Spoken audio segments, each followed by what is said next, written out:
Timu rangu mari raundi yakudio. Nasi ndicho. Nasi ndiyo ubuzi yawanika. Nasi ndi 3.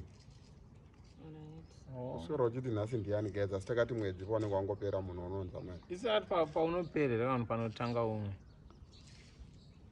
Ndozama kuita pakuti neni ndindakupiwa makudaro mari. Aiwa tikudaro. Ndringoti like panogona kupamba ngoita confusion.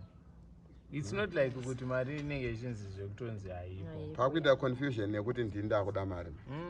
Ayo ini ndakambotaura kuti ngati nyaya deadline kwezi pakaiswa deadline ka zvinhu zvinozonyanyofamba zviri bwa una munhu anobvunza unaiona. So pasina deadline manje panonetsa manje. Andapa deadline kupera kwemwedzi tese tikuziva deadline kupera kwemwedzi. Ndopa kuti alright ngachingotangidze. Ngatitangidze kutangidza like apa zvaaclear kuti chi kana tati zvapana kuti vamwe vangasondisa ndikona pamari yangu ndopakunzi ngatitangidze. Iwo pandakakupa paukachemera kuti ndiwe first wakapiwa mwedzi pawakapera.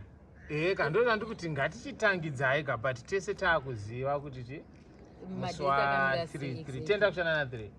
Tesha 3 ndo deadline. Kamukutsikira zvinhu zvadaro. Ayo ini ndikungo Even for the sake of order, because round charakanakira mari inongosvika munhu wese. Ndisaka chinzi round inenge ichitasi. Kana ichisvika munhu wese kachingondipaiwo yangu. ini ndakambotaura kuti Ndozvati kuti nhasi manje chi confusion yangoitika yekuti we are not so sure kuti zvakamira sei. because sangu tanche expect that it was actually Wita confusion now. Nekuti January hamuna kuseva mari yangu. Aiwa plus mimi yangu yakazouya. Kana iripo ndipei mari kagezi.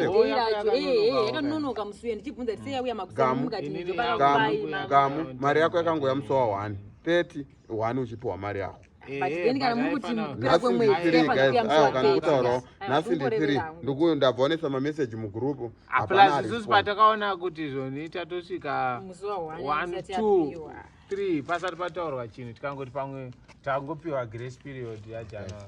Ndizvionesa. Aiwa hapo ndo pamunongoenda mari. Aiwa nesu sei kuti wane mari yacho manje vanotora. Aiwa ona round